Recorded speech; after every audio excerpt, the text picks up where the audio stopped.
You leave my daughter alone. Go. She's a minor. Get out. Get up. Another rally, another pro-women's rally in support of Sophie Cunningham, like there was outside of the game in Seattle. There's actually 2 more planned now. And all I've got to say is... Get to this one, Jason. The co-owner of the Seattle Storm now suspended and fined for antagonizing fans who were supporting WNBA player Sophie Cunningham. The fans held signs saying, "Thank you, Sophie, for speaking up for girls." The Seattle Storm co-owner left these fans in tears, attacking them for those signs. I mean, what kind of message does that send? Well, the message it sends is the message they want to send. They're not welcome at Storm games, and they're not welcome in because the WNBA. Sophie Cunningham was like, hey, men play in men's sports, girls play in girls' sports. God forbid we actually support women and girls in sporting competitions. I know it's very crazy. Well, we were just sitting there with our signs that said, like, we love Sophie, like, thank you, Sophie, for speaking up. And so we were holding them, just watching the game. Again, like, we were being super great. We hadn't said anything to anyone else. We were being super respectful. We were just holding our signs and cheering for both teams. And this lady, older lady, comes up to us. And she comes up to us, and at first I think she's going to be nice. And then she asks, like, what are you guys doing? Something like that. And then it was like, Jesus loves everyone. 2 teenage girls walked into a professional basketball arena carrying a sign that said 7 words. "Thank you, Sophie, for speaking up for girls." No insults, no provocations, just gratitude for a player they admired. By the time the night was over, one of them was in tears. A co-owner of the home franchise had been identified as the person who made it happen, and a story that started as a basketball game had turned into one of the most discussed sports controversies in the country. And here's the part that doesn't get said enough. The player at the center of all of it never raised her voice once. Not when the backlash first hit. Not when the story exploded nationally. Not when 2 kids who showed up to support her got humiliated in front of thousands of people. What actually went down inside Climate Pledge Arena that Tuesday night is more layered than most coverage has bothered to explain. So let's get into it from the beginning. Tuesday night in Seattle was supposed to be a straightforward road game for the Indiana Fever. Climate Pledge Arena, home of the Seattle Storm, packed with fans expecting 2 hours of basketball and nothing more complicated than that. On paper, it looked like any other regular season matchup, but something was already happening before tip-off that made it clear this particular game wasn't going to stay inside the lines of the court. Outside the arena, a small crowd had gathered.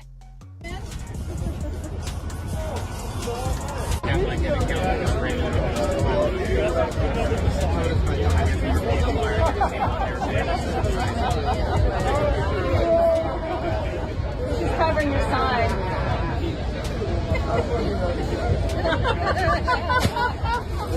Some of them were there specifically in support of Sophie Cunningham.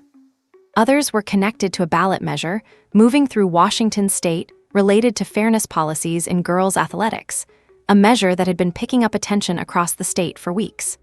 The 2 things were linked in the minds of a lot of people who showed up that night, even if Sophie herself had no connection to the demonstration and no knowledge it was being organized. That matters, and we'll come back to it. But what was happening inside the arena is where the story really lives. 2 teenage girls had made their way to courtside seats. They had a sign with them. It read, "Thank you, Sophie, for speaking up for girls." 7 words. No target, no attack, no demand, just a thank you directed at a visiting player they respected. By their own account, told in detail to podcast host Brandy Cruz shortly after the game, they were doing absolutely nothing to draw attention or provoke anyone around them. For these Sophie Cunningham, Caitlin Clark fans, I don't think that's enough. She needs to get in front of a damn microphone and podium and camera and apologize to those young girls that she made cry for no reason. And she needs to get on camera and talk about what she's gonna do to shore up the security to make sure that fans of the opposing teams don't get spit in the face. That is what she needs to do. This is not nearly enough. They were watching the game, holding the sign, cheering for both teams, being, in their words, super respectful. They hadn't said anything to anyone nearby. They weren't engaging with opposing fans. They were just sitting there, 2 teenagers at a basketball game with a handmade sign, doing exactly what fans go to sporting events to do. And then a woman walked up to them. What unfolded in the next few minutes turned what should have been a forgettable Tuesday night in Seattle into a story that would be discussed on national morning shows, referenced by White House officials, and covered by outlets that hadn't paid serious attention to the WNBA in years. Biological women belong in women's sports, not men who call themselves women. It's very, very simple. And then she doubled down. And what happened? Within the next 48 hours, all of her shoes sold out. They were already, I think, well on their way, but they were all gone, men's and women's sizes, in an hour. Her jersey now is the second top, best-selling jersey in the league. Behind who? Her teammate Caitlin. The woman who approached those girls wasn't a random fan having a bad night. She wasn't a stranger passing by who got heated in the moment. She was Celeste Keaton, a minority owner of the Seattle Storm, the home franchise, the team whose arena they were sitting in, the organization with responsibility for the safety and experience of every single person in that building that evening. And she walked up to 2 teenagers, mid-game, courtside, and made what was supposed to be a fun night deeply personal and deeply uncomfortable. The confrontation didn't stay quiet. Crews posted about what the girls told her the following day, and within hours it had spread across basketball Twitter and then well beyond it. By Wednesday morning, Keaton's identity was confirmed publicly, the story had gone fully national, and the Seattle Storm found itself at the center of a controversy that its own leadership had created. And here's the thing that keeps getting buried under everything else. None of this was inevitable. A bit hostile, but they did it anyway. Why? Because they witnessed somebody like Sophie Cunningham have the courage to stand tall for truth and science and facts. I want us to remember the irony of this video right now, and of certainly Celeste Keaton coming up and dropping F-bombs on these young women. A co-owner of a professional sports franchise walked down to courtside and decided to engage with 2 teenagers over a sign that expressed gratitude for a visiting player. That's not a mistake made in a moment of confusion. That's a choice. And every consequence that followed, the public backlash, the league punishment, the national coverage, the vague apology, all of it traces back to that single decision made by someone who had every reason to know better and did it anyway. The game itself, the actual basketball being played that night, almost became an afterthought before the final buzzer. The Indiana Fever won, but that result barely registered in post-game conversation compared to what had happened courtside. Reporters after the game weren't asking about plays or performances. They were asking about confrontations, signs, and what exactly happened to 2 teenagers who came out for a fun evening and left in tears. Coach, there was a rally before the game, an anti-trans rally before the game, inspired by Sophie Cunningham. As a member of the LGBTQ+ community, how did you receive her comments and the way it ignited the right-wing and anti-trans supporters? And for the players, have you had conversations in the locker room about it? I'll talk about that. We do have an organizational statement. I'll read. So neither our organization nor Sophie had any knowledge of this demonstration and no contact with its organizers. Our only goal as a team, whether at home or away, is to win basketball games and make Fever fans for life, and we're united on that mission. Do you have more basketball questions? And the fact that a professional basketball game can get so completely overshadowed by an off-court incident involving ownership and teenage fans says everything about how badly the situation was handled before it ever had a chance to spiral. The roots of all of it, though, don't start Tuesday night in Seattle. They start weeks earlier, in a completely different city, with a sit-down interview and a question that Sophie Cunningham could have easily dodged, but chose not to. Because before 2 girls showed up with a sign, before a co-owner made a choice she'd regret publicly, before a league office scrambled to respond fast enough to look like it had things under control, there was a single honest answer to a direct question. And that answer is what set every single piece of this into motion. Sophie Cunningham had a reputation for being direct long before any of this happened. She plays physical, she speaks plainly, and she's never been the type to give a carefully constructed non-answer designed to keep everyone comfortable. It is always the people who preach love and inclusion, who think they are morally superior, who are the most detestable, hateful bigots on the planet. If I have learned anything in the last 5 years, I have learned that. Man, Brandy Cruz went crazy. Undivided with Brandy Cruz, you listen, you got something over there. She's damn good. She came out and exposed this owner, and the WNBA had to do something. They had to do something. Those little girls who got yelled at and cursed out and all of this, they were with her. It just so happens that she knew how to get it. That reputation is part of what made her ESPN interview land the way it did. Because when she sat down for that feature and got asked point blank about trans women competing in women's sports, she gave exactly the kind of honest, unfiltered response that the question almost never gets in a professional sports context. And the internet responded to it accordingly. The interview itself painted a fuller picture of who Cunningham is than the single quote that went viral. She talked about being called Mag Barbie by some people online, a nickname tied partly to how she looks and partly to where she's from, which is Missouri. She pushed back on the label, describing herself as politically in the middle, not on one extreme or the other. She made a point of saying she'd gotten a lot of negative feedback online about supposedly hating trans people, and she rejected that framing directly. She said she never once said anything like that. Then she explained what she actually meant and what she actually believes. She said she was there to extend love, but that real love means being honest. And that she wanted to protect young girls in locker rooms and in sports who shouldn't have to compete against biological males. That was the quote. Read it again without any of the noise surrounding it. It's not an attack. It's not a call for anyone to be banned or punished or excluded. It's a position about competitive fairness in youth and women's sports, stated calmly, framed around protection rather than animosity. But the internet doesn't tend to receive things in their calmest framing, especially when the topic is already one of the most charged in current cultural conversation. Within days, the clip had been picked up by morning shows, shared across platforms, and connected to debates and figures that Sophie had never specifically addressed. People projected the quote onto whoever they wanted to project it onto, regardless of whether she had anyone specific in mind when she said it. What's notable about how Cunningham handled the blowback is that she didn't retreat. She didn't post a clarification walking back the substance of what she said.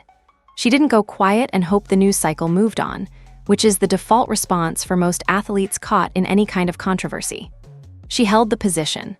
That decision, staying exactly as clear and direct after the backlash as she had been before it, is what turned a viral interview moment into something more sustained. It told her critics that she wasn't going to fold under pressure, and it told her supporters that she actually meant what she said, both of which kept the story alive long after a softer response would have let it dissolve. Her podcast co-host was pulled into the coverage as well, which expanded the reach even further.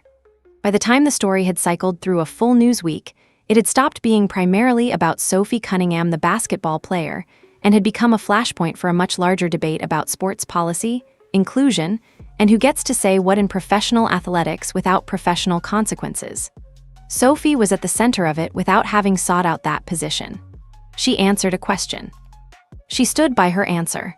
And then she waited to see what would happen next, which, as it turned out, was a great deal. There's a version of this story where the ESPN interview generates some online debate for a few days, fades out of the conversation, and Sophie goes back to playing basketball without anyone organizing rallies or showing up to road games with signs. That version required her to soften the quote after the fact, which she didn't do. It also required the people who disagreed with her position to stay in the realm of online debate rather than taking things further. That didn't happen either. Instead, a subset of fans who felt strongly that Sophie had said something important decided to show up in person to express that. And showing up in person is what put two teenage girls courtside in Seattle with a handmade sign on a Tuesday night. The interview didn't cause the confrontation directly, but it created the conditions for everything that followed. And the fact that Sophie had held her position publicly and without apology made her the kind of figure that inspires people to show up and say thank you. Most athletes never generate that kind of loyalty. The ones who do almost always got there by saying something real instead of something safe. What happened to the two girls who showed up to do exactly that, to say thank you to a player they believed had said something worth thanking her for, is where the story gets genuinely uncomfortable. And it starts with a woman walking up to them mid-game with what sounded at first like it might be a friendly conversation. The two girls described the beginning of the night the way most fans would describe a game they were excited to attend. They had their sign. They found their seats. They were watching the action, holding the sign up, cheering for both teams without directing anything negative at anyone around them. Super respectful, in their own words. Not looking for a confrontation, not trying to make a scene, just two teenagers at a basketball game expressing support for a player they admired. And for a while, that's exactly what it was. Then a woman approached them. By their account, she came up from the side and the initial vibe wasn't immediately threatening. She asked what they were doing. One of the girls described thinking she was going to be pleasant, expecting a normal exchange. The woman's next line was, "Jesus loves everyone," which, in the context of a conversation at a public sporting event, could mean any number of things. One of the girls, who said she was religious herself, took it as a potential point of connection. Maybe this was someone who shared her values. Maybe this was going to be a kind conversation about faith. It was not. The woman followed, "Jesus loves everyone," with the statement that she hoped Jesus could forgive them for the sin they had committed. The sin being, as far as anyone could tell, holding a sign that thanked a basketball player for saying something they agreed with. Then came the escalation. She called them effing insane, told them they needed to stop what they were doing and put the sign away. Made gestures that the girls described as aggressive, and within a few minutes of walking up to two teenagers who had done nothing but sit quietly with a handmade sign, she had reduced one of them to tears. Not at the end of the night. Not after a long argument. Right there, mid-game, courtside, in front of thousands of people. The woman was identified as Celeste Keaton, a minority owner of the Seattle Storm. That detail changes everything about how to interpret what happened. If this had been a random fan who got heated and said something out of line, it would still be a problem worth addressing, but it would be categorizable as one person making a bad decision in a charged environment. What it actually was is significantly more serious than that. A person with an ownership stake in the franchise hosting that game, a person with direct financial and organizational ties to the Seattle Storm, made the choice to walk up to teenage girls supporting a visiting player and curse them out over a thank you sign. That's not a hot-headed fan moment. That's someone in a position of authority and responsibility deciding that authority entitled them to police the emotional expressions of paying customers in their building. And then there's the fan with the anti-Sophie sign, reading "No hate in the United States," who was sitting nearby and was allowed to keep their sign up without anyone from ownership approaching them. That detail sat with a lot of people who followed the story closely, because it raised an obvious question that nobody in the Storm organization has answered satisfactorily. What exactly was the policy? If signs were the issue, why was one confronted and one left alone? If the content was the issue, who decided which content crossed a line and which didn't? The answer that the available evidence points toward isn't a complicated one. The sign that was targeted expressed support for Sophie Cunningham. The sign that wasn't targeted did the opposite. And a co-owner of the Storm enforced that distinction personally, in the stands, by confronting two teenagers and making one of them cry. Storm center Stephanie Dawson wore a shirt to that same game reading, "Trans rights are human rights." Nobody stopped her at the door. Nobody approached her mid-game. Nobody said a word about it publicly in a way that suggested it was a problem. And it wasn't a problem. That's her platform, her jersey, her right to use both however she chooses. The point isn't that Dawson should have been treated differently. The point is that the contrast between what happened to her and what happened to two fans with a piece of cardboard makes the organization's priorities visible in a way that no amount of careful PR language can fully paper over. What you actively confront and what you let pass without comment is a policy statement even when nobody's put it in writing. The girls' account of the evening was shared publicly the next day by crews, and it spread with a speed that tends to happen when a story has both emotional weight and a clear factual core that's easy to follow and hard to dispute. By Wednesday morning, it was everywhere. And the question the Storm organization now had to answer publicly was not just what happened, but what they were going to do about it. The answer they gave, and how long it took to give it, turned out to be a story almost as revealing as the confrontation itself. The confrontation itself was bad enough.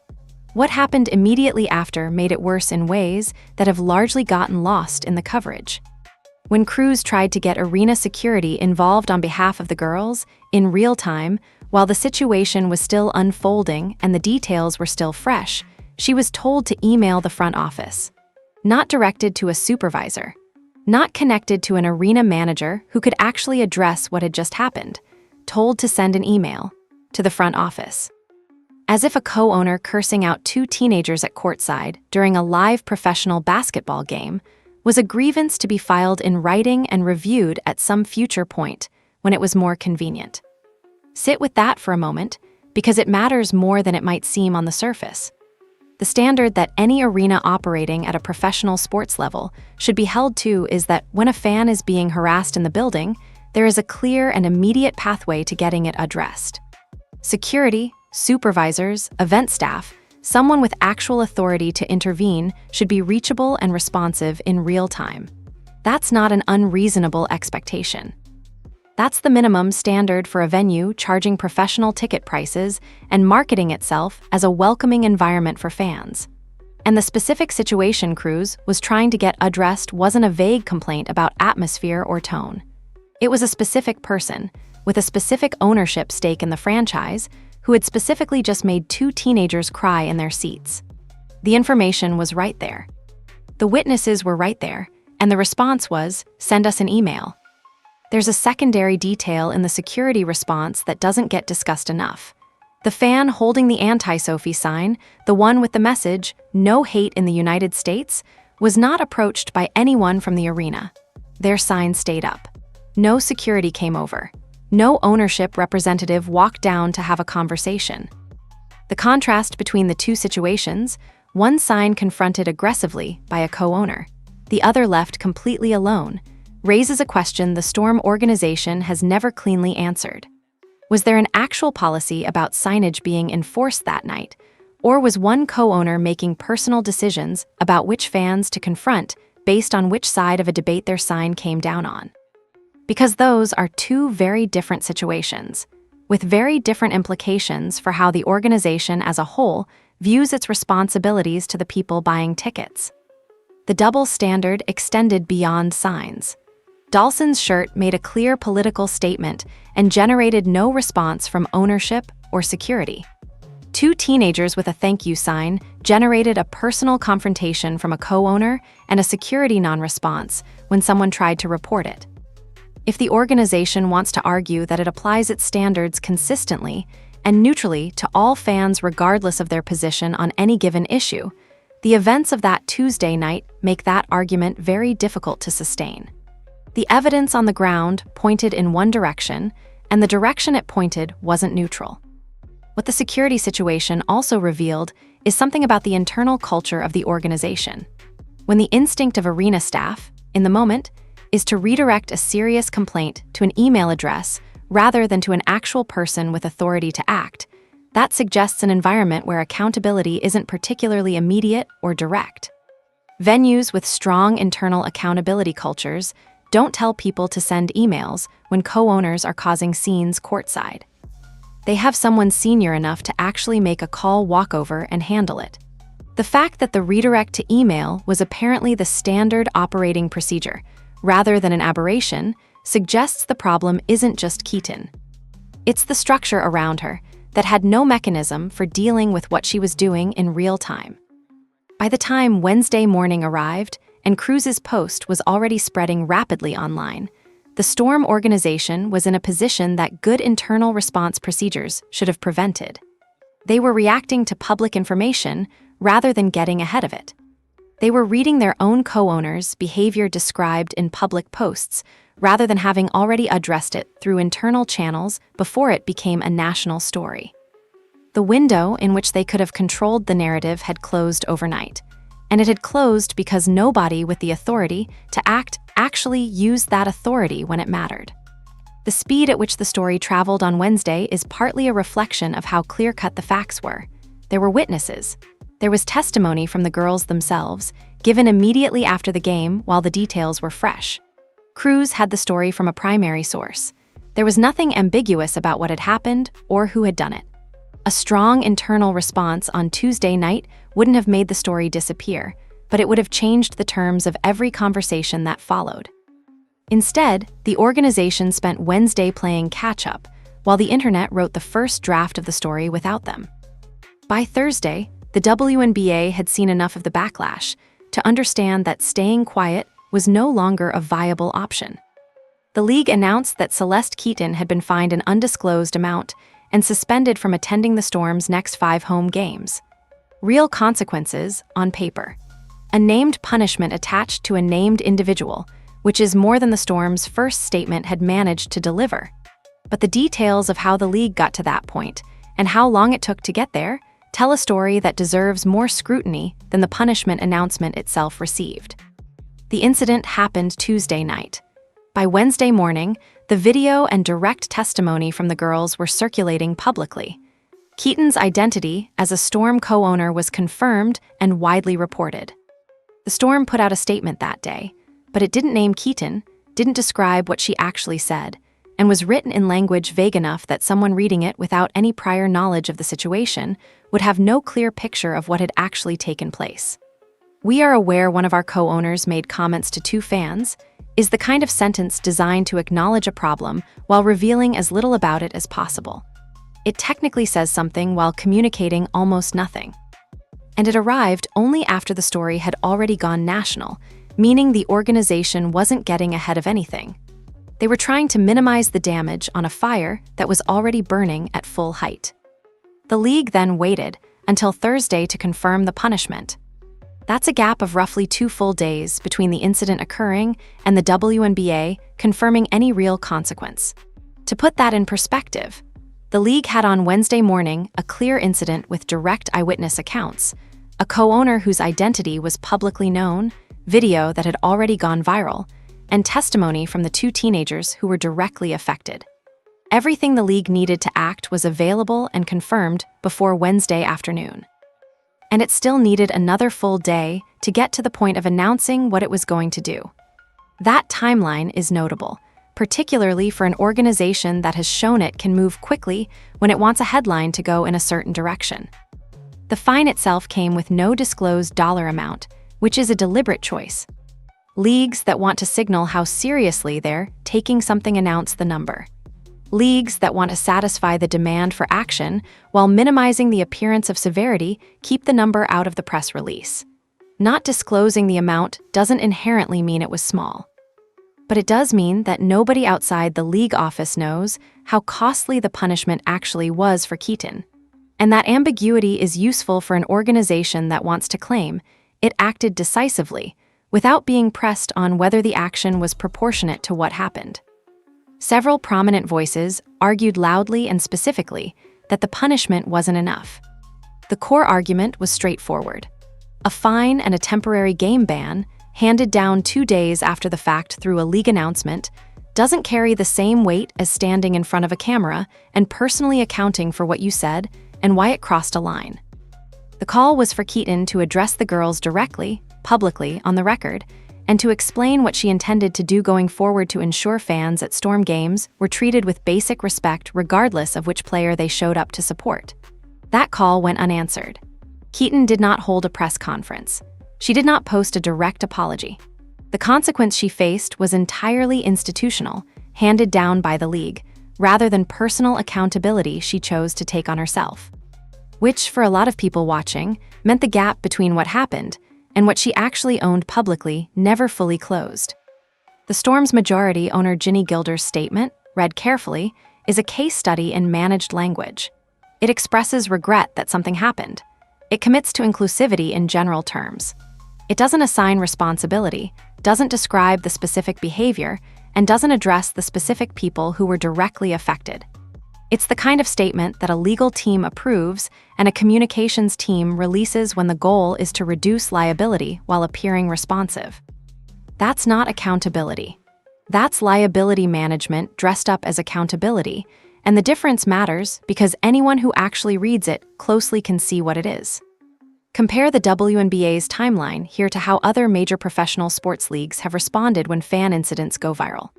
In the NBA, NHL, and NFL, incidents involving fans being harassed or mistreated by arena staff or personnel have frequently generated public statements and announced consequences within hours, sometimes before the game in question has even ended. Those leagues understand that the story compounds when you wait. Every hour without a response is another hour in which the narrative is being written by someone else, and the story being written is never more favorable to the organization than the one they could have written themselves by acting first. The WNBA had everything it needed to act in hours. It took days. And the version of the story that got written in the meantime wasn't the one that made the league look good. Here's where Sophie Cunningham does something that almost no one dropped into the center of a controversy this messy ever actually manages to pull off cleanly. She stayed calm. Not performatively calm, not calculated calm in that polished PR way that everyone can see through immediately. Genuinely, specifically calm in a way that was more effective than anything angry or defensive could have been. She posted on X and said she truly believed there was a safe space and love for everybody. Biological girls, biological boys, trans women, and trans men. Everyone is welcome at her table. She said you can disagree and still be kind. Then she praised the girls who had been confronted for standing up for what they believe, called what Keaton did truly embarrassing, said it showed the type of leader she was. And then she went a step further, promising the two teenagers they'd be hearing from her soon, hinting specifically at gifts coming their way. Read that response slowly. Really sit with it. She's reaffirming her original position without softening a single word of it. She's extending genuine warmth to everyone across the debate, including people who have been actively criticizing her for weeks. She's holding Keaton accountable, but with a single sentence that lands harder for being understated than a full paragraph of condemnation would have. And then she makes it personal in a way that no statement from a league office or franchise owner ever did. She reached out directly to two teenagers who got humiliated in public, making a specific and personal promise that they wouldn't just become a forgotten data point in the next day's news cycle. That last piece matters enormously and gets underplayed in most coverage. Those girls didn't show up to Climate Pledge Arena expecting to become part of a national story. They showed up because they admired a player who had said something they thought was worth supporting. They ended up in tears. And the player they came to support, who had no obligation to do anything more than acknowledge the situation in a general statement, made a personal promise to reach out with gifts, to make sure they felt seen and valued after a night that treated them as anything but. That's not a PR gesture calculated to generate positive coverage. That's someone with a platform using it to take care of specific people who were directly hurt, which is what platforms are actually supposed to be for. The market responded immediately and dramatically. Her shoes sold out within an hour of the story going fully national. Men's sizes and women's sizes both, gone faster than most product launches. Her jersey jumped to the second best-selling in the entire WNBA, sitting right behind Caitlin Clark, who happens to be her Fever teammate. The commercial response to her handling of this situation was as clear a signal as any data point. People weren't just reacting to her position. They were reacting to the way she carried herself under pressure. There's a meaningful difference between supporting a position and supporting a person. And Sophie managed to generate both simultaneously by handling a genuinely difficult situation with a combination of honesty and grace that's rarer than it should be. Sage Steele publicly backed the two girls who were confronted and added her voice to a growing group of media figures, making the point that this reflected badly on Storm ownership specifically and on the league more broadly.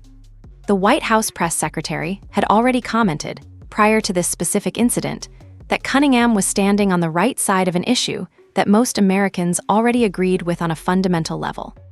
Rallies in her support were being organized in multiple cities.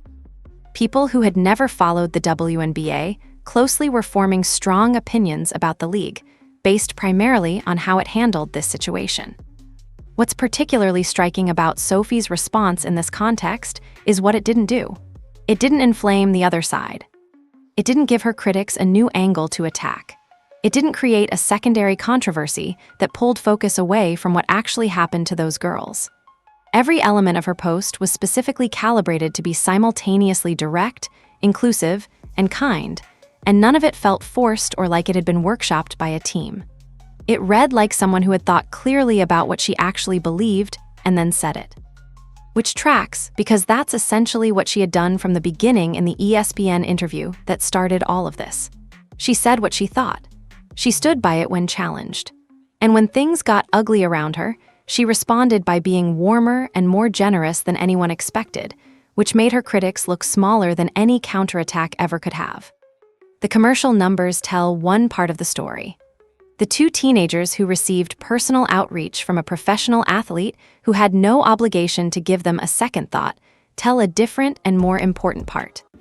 What Sophie Cunningham did after Tuesday night in Seattle was demonstrate that you can hold a position under pressure, extend genuine warmth to people who disagree with you, and still make sure the specific individuals who were hurt by the situation don't get lost in the larger narrative. That combination is genuinely rare, and it's exactly why the support around her only kept building.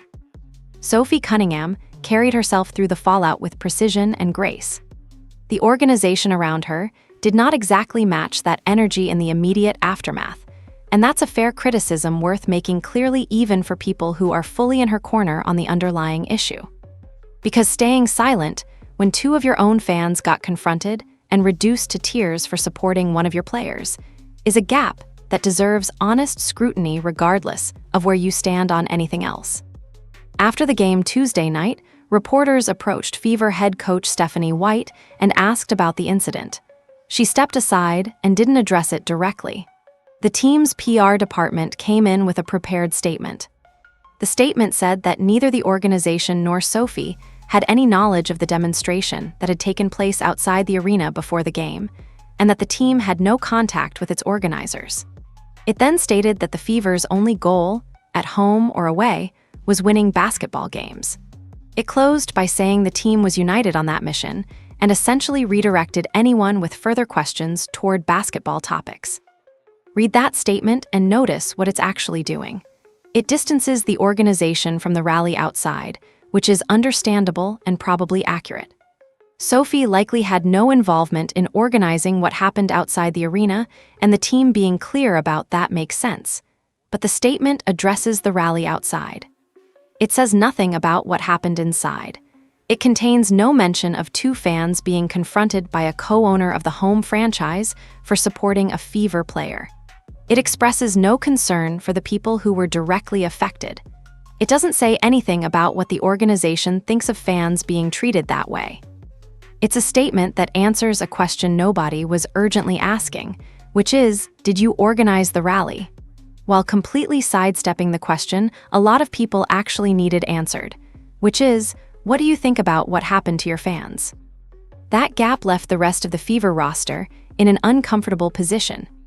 Players who had nothing to do with the incident, who were just there to play basketball, ended up fielding questions in post-game settings about a controversy that had nothing to do with anything they did on the court.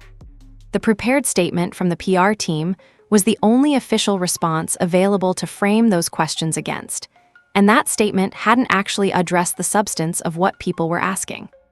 So the players were left in a space where they couldn't speak to something their organization hadn't spoken to, and the reporters covering the story were left with a gap they had to fill from other sources.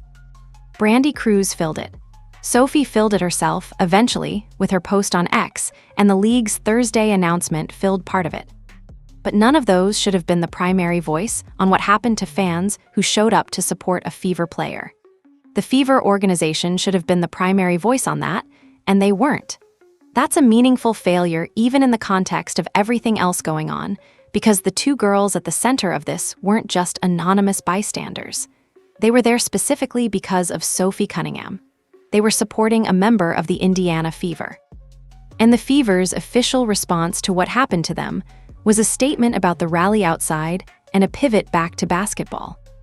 It's worth being specific about what a stronger response from the Fever would have looked like. It would have acknowledged directly that fans supporting one of their players were treated poorly by ownership of the opposing franchise. It would have expressed clear concern for the specific fans who were affected. It would have committed to raising the issue with the Storm organization and with the league. And it would have left space for Sophie to speak on her own terms, rather than leaving her to essentially represent the team's values single-handedly, while the organization around her stayed carefully quiet. None of that happened.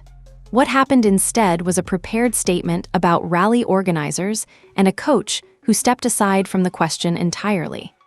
To be fair, There are legitimate arguments about why a visiting team's organization might be cautious about wading into a controversy involving the home franchise's ownership. There are legal, organizational, and relationship considerations that public statements can complicate quickly. That context is real. But context doesn't fully explain the silence, because the specific element that needed addressing, two fans being treated badly for supporting a Fever player, is something any organization should be able to speak to without getting into the broader political debate at all. It doesn't require taking a side on any policy question. It just requires saying, our fans deserve to feel safe and respected when they come out to support us, and what happened to these two girls fell far short of that standard. The Fever didn't say that. Sophie eventually said something better than that. And the contrast between the two responses is worth noting as part of the full picture of how Tuesday night in Seattle was handled by everyone involved. When you strip away all the noise around the specific details of this story, the core of what actually happened is straightforward. An organization had a problem. The problem was visible, documented, and confirmed before the end of the night it occurred. And the organization took 2 full days to respond in any meaningful way, and only did so after external pressure made inaction more costly than action. That's not accountability. That's an organization being cornered into doing the minimum by circumstances it couldn't control, and then presenting the minimum as if it were a considered response. The WNBA has spent significant energy this season talking about its growth trajectory. Attendance records, rising TV numbers, the impact of Caitlin Clark's arrival, and the attention it brought to the entire league. Those are real developments that reflect genuine growth, and the league has been rightfully proud of them. But leagues that are serious about sustained growth understand that what builds audiences over time isn't just star power or exciting play. It's trust. The belief among fans, current and potential, that the league takes their experience seriously, that when something goes wrong, someone will actually address it, and that the standards being publicly promoted about inclusion and respect and welcoming environments are actually being enforced rather than just advertised. The handling of the Keaton situation failed that test at almost every step. Nothing was addressed in real time when it could have been. The first organizational statement was vague to the point of being nearly meaningless. The league's formal response came 2 days later with no disclosed dollar amount and no public statement from the person directly responsible. And throughout the entire sequence, the narrative was being driven not by the league or the Storm, but by a podcast host, 2 teenagers, and a visiting player who took it upon herself to fill the accountability gap that the organizations around her had left open. Compare the WNBA's timeline to how other major professional leagues have handled fan incidents that reach national coverage. In multiple documented cases across the NBA, NHL, and NFL, incidents involving fans being mistreated or personnel behaving inappropriately have generated public statements and formal consequences within hours of the incident becoming publicly known. Those leagues have learned, sometimes through their own failures, that the story compounds when you wait. Every hour of silence is an hour in which other people are framing the story for you, and they are almost never framing it in your favor. The WNBA had everything it needed to act decisively by Wednesday morning. It chose, or was unable, to wait until Thursday. Whatever the internal reason for that delay, the external effect was 2 full days of national coverage, in which the league appeared either unaware of what had happened or unwilling to address it without being pushed. Brandi Cruz's role in all of this deserves specific acknowledgement. She listened to 2 teenagers who were upset after a game, understood what they were telling her, and got their account on record and in public before the night was fully over. Without that, there's a real argument that this entire story plays out very differently. The girls might have gone home shaken, told their friends what happened, maybe mentioned it online in a small way, and the incident fades out of the public conversation within days. Keaton faces no consequences because nobody with a platform is applying pressure that makes a consequence necessary. The Storm issues no statement because there's nothing pushing them to. And a co-owner who cursed out 2 teenagers courtside over a thank you sign keeps her ownership stake, and her courtside seat without anyone on record holding her to account. That's not a hypothetical. That's the default outcome in situations like this when no one with the reach to amplify the story chooses to do so. Cruz chose to. And in doing so, she changed the entire calculation for the Storm, for the league, and for the story's ultimate outcome. That's a reminder that accountability in professional sports often relies on people outside the organization being willing to do work that the organization itself has no incentive to do. The press, the fans, the players themselves, they frequently fill gaps that internal accountability structures leave wide open. And through all of it, the player at the center of everything handled every single development better than the organizations around her. Sophie Cunningham didn't start a cultural debate. She answered a question. She stood by her answer when it was challenged. She responded to the fallout with warmth and precision. She made a personal promise to 2 teenagers who deserved more than a news cycle. She never raised her voice, never demanded anything dramatic, and still ended up being the clearest moral voice in a situation that had plenty of noise from every other direction. The league and the franchise will move forward. The season will continue. Other stories will emerge. But the record of how this specific situation was handled, who acted quickly and who didn't, who said something real and who released a statement designed to say as little as possible, that record doesn't go anywhere. And for a league that genuinely wants to grow its audience and deepen its credibility, it's a record worth examining honestly rather than quietly hoping people forget about it once the next game tips off. Tuesday Night in Seattle produced one of the clearest pictures in recent sports memory of how accountability actually works in professional athletics and how often it doesn't. A co-owner cursed out 2 teenagers over a thank you sign. The arena redirected the complaint to an email address. The team's statement named no one.